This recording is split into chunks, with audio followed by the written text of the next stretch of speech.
में हैं। इसीलिए कहा गया था, आ गया ऐन लड़ाई में गर वक्त नमाज, किबला रू हो के ज़मीं बोस हुई कौम हिजाज। एक ही सफ में खड़े हो गए महमूद व अयाज, ना कोई बंदा रहा ना कोई बंदा नवाज। ये इस्लाम की खुसूसियत है मेरे अजीज़ों, और इस खुसूसियत को हमेशा कायम रखना है। एक बात, बहुत मुख्तसर सा वक्त है, मौलाना ने तो इसको जलसा बना दिया, वरना तो ये जुमा ही है। जुमा अलग होता है, जलसा अलग होता है। मैं आपसे एक बात अर्ज करना चाहता हूं। बरसों से आप इस इबादत खाने में या जहां पर भी अपनी पेशानी टेकने के लिए जाते हैं, बचपन से तो आप मस्जिदों में जा रहे होंगे। एक मस्जिद ऐसी कोई मुझे बता दो जहां खुदा की कोई तस्वीर लगाई गई हो। कहीं है? चलो यहां नहीं है तो मौलाना ने कभी शक्ल बताई है कि अल्लाह ऐसा होता है, खुदा ऐसा होता है? नहीं बताया। ये पूरी दुनिया की वाहिद कौम, एक ही कौम ऐसी है जो बिना देखे सजदे में चली जाती है। हर कौम को दुनिया में जाकर के आप देखना, सर्च करके, सबको झुकने के लिए कोई ना कोई मूर्ति की जरूरत होती है। वो सामने देखते हैं फिर झुकते हैं, और चाहे वो किसी भी दीन में हो, सबने अपना अपना कुछ ना कुछ बना रखा है। ईसाई अगरचे खुदा की इबादत की बात करते हैं, लेकिन उन्होंने मरियम और हज़रत ईसा अलैहिस्सलाम की भी मूर्तियां बना ली हैं। यहूदी अगरचे अल्लाह की इबादत की बात करते हैं, लेकिन नबियों की मूर्तियां उन्होंने भी बना रखी हैं। जितने मज़ाहिब हैं, उन्होंने सब ने अपनी अपनी झुकने के लिए कुछ न कुछ चीज़ें बनाई हैं। ये पूरी दुनिया में एक ही कौम है, एक ही कौम है। इसीलिए तो मैं अर्ज़ करता हूँ मेरे अजीज़ों, अल्लाह तबारक व तआला ने हमारी और तुम्हारी फजीलत में कुरान की शुरू की आयतों में फरमाया, युमिनून बिल गैब। ये वो लोग हैं जो गैब पर ईमान रखते हैं। आज तक हमने अल्लाह को देखा नहीं, और लोग ये ताना मारते हैं कुछ, जैसे अभी मसला चल रहा था कि हम सब ने पुकारा था आई लव मोहम्मद सल्लल्लाहु अलैहि वसल्लम, सैयदना मोहम्मद सल्लल्लाहु अलैहि वसल्लम। मेरे अजीज़ों, हमें ये चीज़ें रास्तों पर या जलसों पर इस तरह अलल ऐलान कहने की ज़रूरत क्यों पेश आती? जब कोई दरिंदा छेड़ता है तो हमें फिर इजहार करना वाजिब हो जाता है। अगर कोई न पूछे आपसे तो बताना ज़रूरी तो है नहीं, लेकिन जब अगर कोई छेड़े तो फिर हमें बताना वाजिब हो जाता है कि हम अपने नबी पाक सल्लल्लाहु अलैहि वसल्लम से अपनी जान से ज़्यादा मोहब्बत करते हैं। तो किसी ऐसे ही कीड़े मकोड़े ने ये सवाल किया था सोशल मीडिया पर कि ये मुसलमानों को देखो, जगह जगह ये परचम उठाए हुए हैं कि अपने नबी से मोहब्बत करने की बात करते हैं। इनसे ज़रा पूछो क्या इन्होंने अपने नबी को देखा है? जिससे आई लव मोहम्मद कह रहे हैं, क्या मोहम्मद सल्लल्लाहु अलैहि वसल्लम को इन्होंने देखा है? उस जालिम को तो मैं ये जवाब देता हूँ, बिन देखे जब ये हाल है। अरे देखते तो बात अलग थी, सर हथेलियों पर लेकर खड़े होते हैं। बिना देखे ये हाल है। क्या हम अपनी माओं को और अपने बाप को बचपन से देखा है, बावजूद उसके हम अपनी माँ और बाप से ज्यादा अपने नबी से मोहब्बत करते हैं? ये अल्लाह तबारक व तआला की तरफ से हमें अता किया हुआ है। मैं आपसे ये बात कहना चाहता हूं कि दुनिया इसी में परेशान है कि कैसी कौम है, ना अपने खुदा को देखिए ना अपने नबी को देखिए, लेकिन दूसरों की बनिस्बत इस कौम का हाल ये है, दूसरों को प्रचार कर कर के बुलाना पड़ता है, और ये बिना ऐलान के जुमा में भर जाया करते हैं। आज तक कभी जुमा का पोस्टर लगता हुआ देखा आपने कि इस मस्जिद में जुमा की नमाज होने वाली है? बचपन से कभी सुना आपने? एक अजान होती है, सारी सफ़ें भर रही है। हर मस्जिद का हाल है। जुमा में कौन तुम्हें दावत देकर बुलाता है? मुअज्जिन साहब घर घर जाते हैं, पोस्टर लगाया जाता है, प्रचार किया जाता है? नहीं। इस बात से तो दुनिया खौफजदा है कि आखिर इनको कौन जमा करता है इन सफ़ों में, और सफ़ों में आने के बाद किसी की कोई वीआईपी सफ़ नहीं है। जो पहले आया वो पहले बैठ गया। वो किसान का बच्चा भी सामने बैठ सकता है, किसी गरीब मजदूर का बच्चा भी पहली सफ़ में बैठ सकता है, और बादशाह अगर ताखीर से आए तो पीछे ही बैठा रहे। ये निज़ाम कहाँ से है? ये आज तक इनको कौन बना कर रखा है? दुनिया इस बात से खौफजदा है मेरे अजीजों।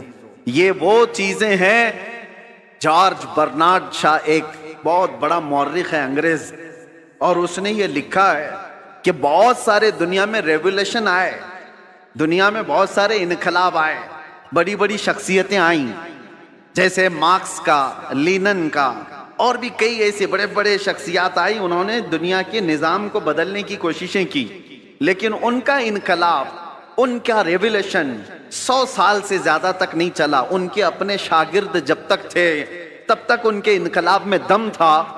जॉर्ज बर्नार्ड शॉ कहता है दुनिया में एक ही इनकलाब मैंने देखा है, 14 सदियों के बाद भी आज भी पूरी ताकत के साथ कायम है, और वो इनकलाब है मक्का की सरजमीन से उठा हुआ, मोहम्मद रसूलुल्लाह की जुबान से लाया हुआ, और मदीने के बादिया नशीन बगैर चप्पल के एक लिबास में चलने वाले वो सहाबा का लाया हुआ इनकलाब है। और जमाना बदलता गया, हुकूमतें बदलती गई, कितने तूफान आए, कितने अंधेरियां, कितने क्या क्या आए, लेकिन उस इनकलाब में आज भी वो दम है, आज भी वो असर है कि एक बार अगर इनके नबी को कोई छेड़ ले तो पूरी दुनिया में ये सड़कों पर आ जाता। ये बात मैं आपको इसलिए कह रहा हूं, ये जान अभी तक बाकी क्यों है? 1400 साल हो गए, ये जान बाकी है। आपको पता है, मैं आपको बहुत बड़ी बात कहने जा रहा हूं, तवज्जो। ये जुमा आज तक हमारे सलामत हैं। कितने दरिंदे आए अजानें बंद करने के लिए, कुरान पर पाबंदियां लगाने के लिए, क्या क्या नहीं किया। 1400 साल यूं ही नहीं गुजरे हमारे। लोग कहते हैं आज हालात खराब हैं, इससे भी बड़े हालात खराब होके गए। चंगेज आया, हलाकू आया, जिन्होंने मुसलमानों की खोपड़ियों से मीनार बना दिए थे, बगदाद की पूरी सरजमीन को मुसलमानों के खून से लाल कर दिया था। उस वक्त जब इस्लाम नहीं रुका तो आज के नशेड़ियों से क्या इस्लाम रुकेगा? कुछ नहीं होने वाला है। लेकिन हालात आए और गए, लेकिन आज तक ये जो जान बाकी है, कौन तुम्हें जमा करता है आज? वैसे तो मुसलमान किसी की जल्दी मानने वाले नहीं, किसी को कायद भी नहीं मानते। कोई हमारा एक लीडर ऐसा है नहीं जो सबको जमा कर दे। उसके बावजूद भी इन सफों में कौन जमा करता है? इमाम की भी वो हैसियत नहीं है तुम्हें जमा करने की। भाई इमाम की हैसियत को क्या है वो तो हम जानते हैं। हर मस्जिद का वो बेचारा वो अपने ही घर बार की फिक्र में है। लोग उसको खाली जुमा और इमामत के तौर पर देखते हैं, बाकी जमा करने की ताकत ये पूरी वो ना इमाम की है ना मुअज्जिन की है, और बड़े नेता की भी नहीं। जब इनका कोई बड़ा नेता नहीं, कोई बड़ा कायद नहीं, तो ये लाखों की तादाद में सफों में इनको हर जुमा कौन जमा करता है? और सिर्फ यहां नहीं, पूरी दुनिया में कौन जमा करता है? ये रमक, ये दमक आज तक इनके चेहरों पर बाकी क्यों है?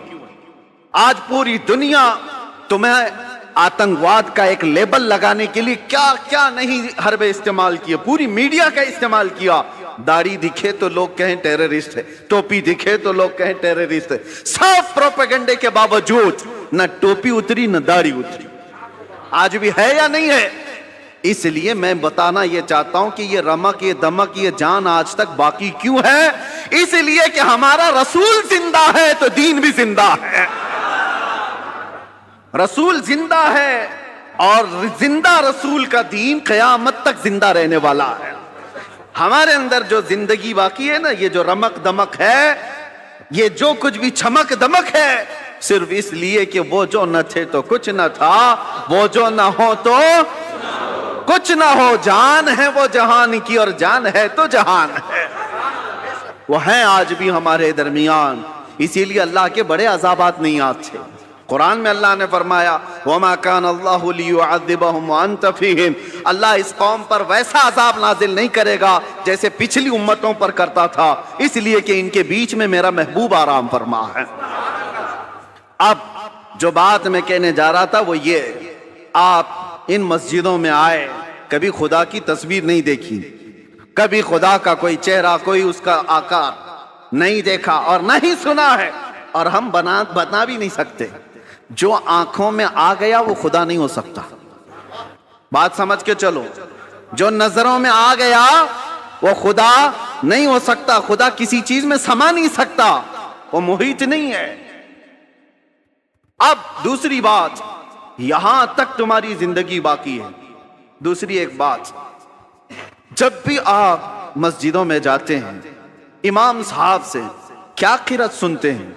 फजर में, मगरिब में, इशा में तो बुलंद आवाज से क़िरात होती है, सुन तो लेते हो। जुमा में भी होती है।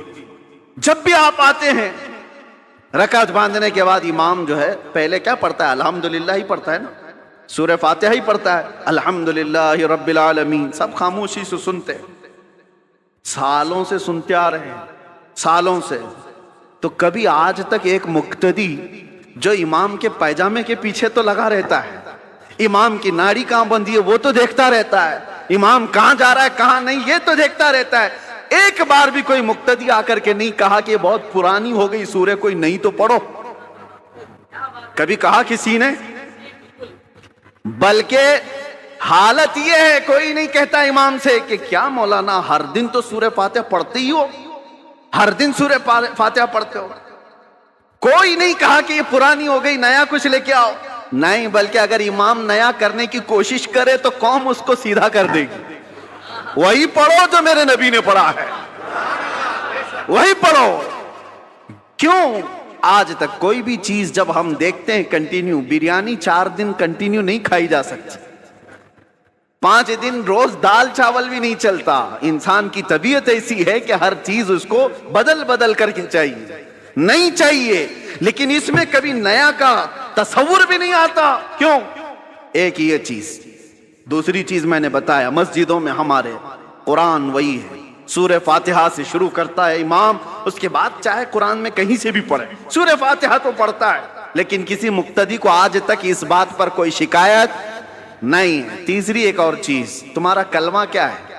ला इलाहा इल्लल्लाहु मुहम्मदुर रसूलुल्लाह, एक कलमा है। तुम्हारे बाप का कलमा क्या था? और दादा का कलमा क्या था? परदादा का कलमा क्या था? सदियों से एक ही कलमा चल रहा है, एक ही कलमा है, ला इलाहा इल्लल्लाह मुहम्मदुर रसूलुल्लाह। ये कलमा कभी आपने अपने अब्बा से भी नहीं पूछा, मौलाना से भी नहीं पूछा, बहुत साल हो गए कोई नया कलमा तो लाते हैं, थप्पड़ लगेगा, कहेंगे नया नहीं इसमें यही पुराना है। बल्कि हालत यह है दूसरा कोई डायलॉग हो, कोई गाना हो, कोई भी चीज हो, 4 महीने 6 महीने चल सकती है, साल भर 2 साल, उसके बाद वो सुनने को दिल नहीं करता। आदमी चाहता है ये पुराना हो गया अब कुछ नया सुनाओ।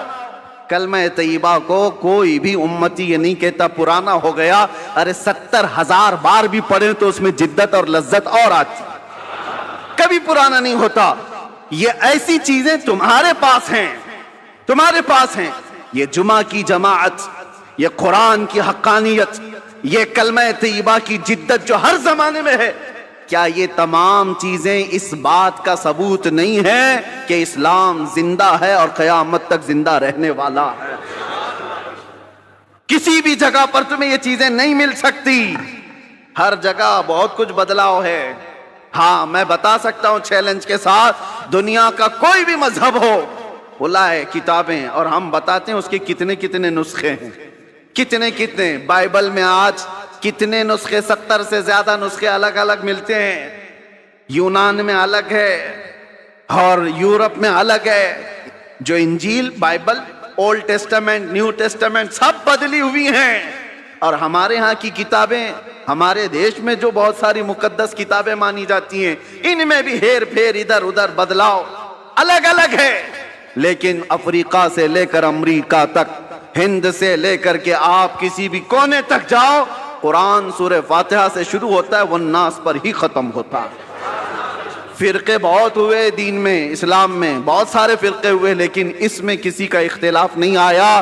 कुरान के 30 पारे और 114 सूरतें जो सहाबा के जमाने में थी, वो आज भी वही मौजूद है। इस कलाम पाक पर किसी का असर क्यों नहीं हुआ आज तक? कोई कुरान नहीं बदल पाया, कोई एक पारा तो छोड़ो, एक सूरा तो छोड़ो, एक हरफ भी नहीं बदल पाया।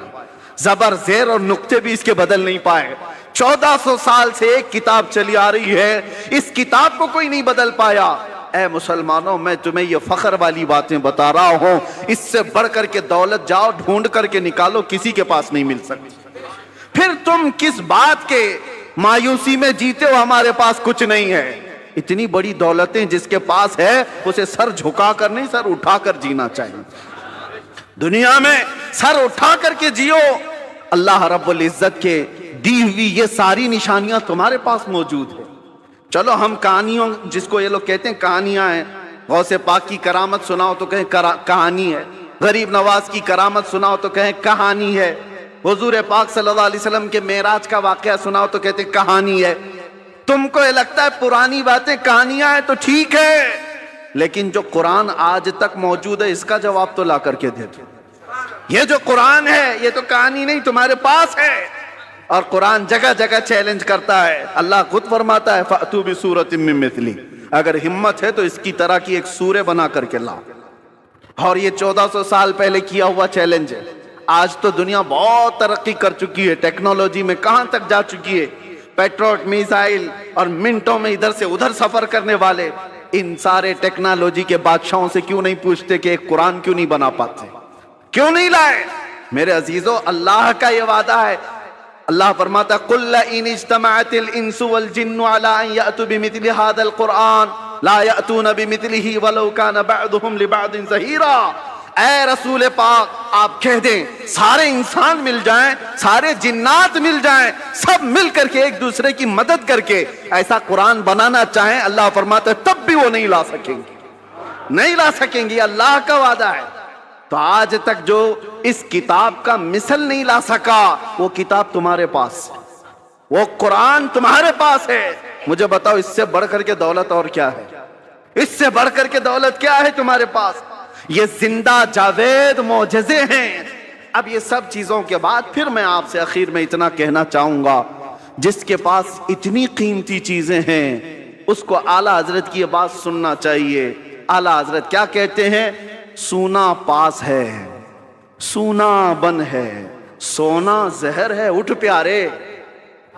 3 बार सूने का लफ्ज इस्तेमाल किया। सूना पास है तेरे, इसका मतलब क्या है? गोल्ड। सूना पास है, सूना बन है। बन कहते हैं जंगल को। सूना जंगल सुना है ना, खाली पड़ा हुआ जंगल है जहां दरिंदे, उसको सूना जंगल कहते हैं। यानी सूना पास है तेरे, गोल्ड पास है और जंगल वाला राज है। और ऐसे वक्त में सो करके रहना ये तो जहर है, उठ प्यारे। ऐसे वक्त में सोना जहर है, उठ प्यारे। तू कहता है मीठी नींद है तेरी मती निराली है, आंख से काजल साफ चुरा ले यहाँ वो चोर बला के हैं, तेरी गठरी ताकी है और तूने नींद निकाली है। और ये दुनिया का हाल ये है, शहद दिखाए जहर पिलाए, शहद दिखाए जहर पिलाए, कातिल डाइन शोहर कुश। 3 लफ्ज आला हजरत ने कहा। ये दुनिया कैसी है मालूम है? ये कातिल है, ये डायन है, ये शोहर कुश है। ऐसी औरत के ये 3 लकब है। कातिल मतलब मर्डर करने वाली, और डायन कहते हैं वो औरत जो रोज शोहर बदलती हो, रोज शोहर बदलती हो, उसको डायन कहते हैं। ये औरत के लिए गाली है। और शोहर कुश किसको कहते हैं? शोहर बदलने वाली तो डायन है, लेकिन अपने ही शोहर को मार देती हो वो शोहर कुश है। दुनिया को आला हज़रत कहते हैं तीनों चीजें ये दुनिया के अंदर है। जो इससे मोहब्बत करता है, जो इसके पीछे भागता है, ये दुनिया उसको मर्डर करती है, उसका कत्ल करती है और फिर बदल लेती है, दूसरा आ जाता है। आज लाख रुपए तुम्हारे जेब में, कल ये पैसे किसी और के जेब में। ये रोज बदलती है अपना आशिक, और फिर जो इससे इश्क करता है उसको मार भी डालती है, मार डालती है। आला हज़रत फरमाते शहद दिखाए जहर पिलाए, कातिल डाइन शोहर कुश, इस मुर्दार पे क्या ललचाए, दुनिया देखी भाली है, वो तो निहायत सस्ता सौदा बेच रहे हैं जन्नत का, हम मुफलिस क्या मोल चुकाएं, अपना हाथ ही खाली है। मेरे अजीजों, इसलिए मैं कहता हूं जिसके पास इतनी कीमती चीजें हैं उसे सोना जेब नहीं देता, उसे गफलत की नींद जेब नहीं देती, उसे बुज़दिली अच्छी नहीं लगती। इसलिए जियो तो शेरों की जिंदगी जियो। और मेरे इलाके के शेर मैसूर टीपू सुल्तान शहीद रहमतुल्लाह ताला अलैह का फरमान था, गीदड़ की 100 साला जिंदगी से शेर की 1 दिन की जिंदगी बेहतर है। बुज़दिलों की तरह घुट घुट करके लंबा जीने से बेहतर है अलल ऐलान 1 दिन जी करके चले जाएं। इसलिए कि हमें पता है तलवे चाटने वालों की तारीख नहीं लिखी जाती, बातिल से टकराने वालों की तारीख लिखी जाती है। आपको डर किस बात का? आप मुजरिम कौम से हैं, आप चोर कौम से हैं, आपका क्या खौफ है, किस बात का डर है? क्या कुरान झूठा है? क्या अल्लाह तबारक व तआला की शान में कोई कमी है? मेरे नबी पाक के अखलाक में कोई कमी है?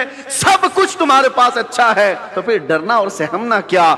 मेरे अजीजों, आप सब अगर इस बात का इंतजार करते रहें, जैसे कहते हालात बहुत बुरे हैं, हालात बड़े खराब हैं, एक बात याद रखो, जो बंदा ये सोचता है कि पूरी ट्रैफिक खाली हो तब मैं ड्राइविंग सीखूंगा, तो फिर वो बूढ़ा वैसे ही हो जाएगा।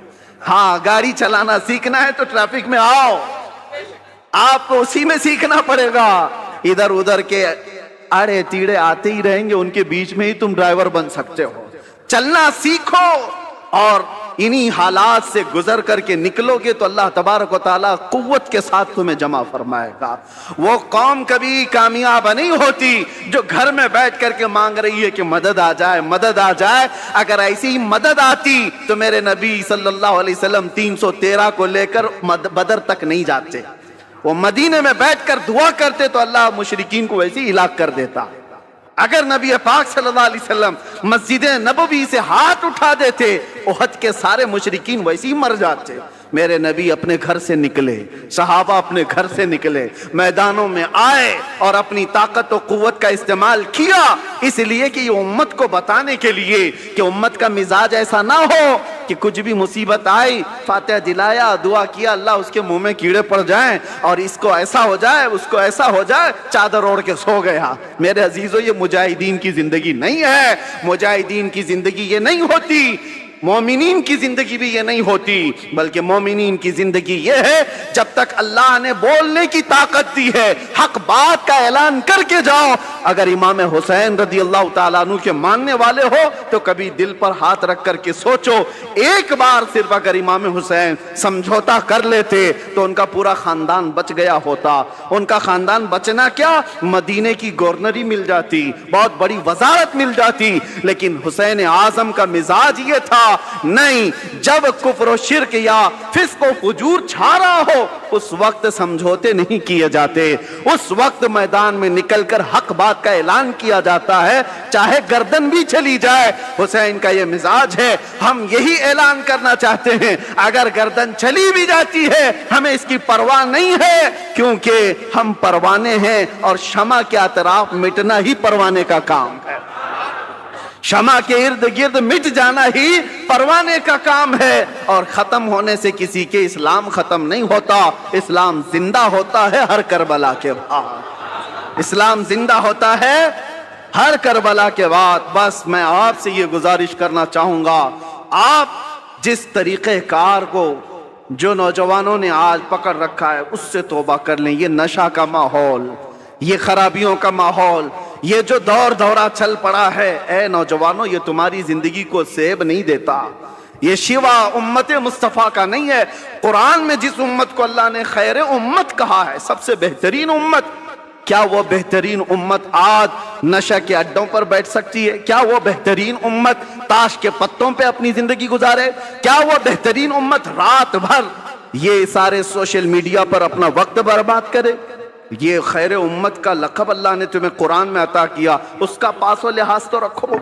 और तुम्हें अल्लाह ताला ने इतना महफूज रखा, इतना महफूज रखा, कसम रब्बे जुल जलाल की मैं आपको बताऊं, अभी भी हम जुमा पढ़ेंगे, आपकी पेशानियां सजदे में जाती, सबकी पेशानियां सजदे में जा रही।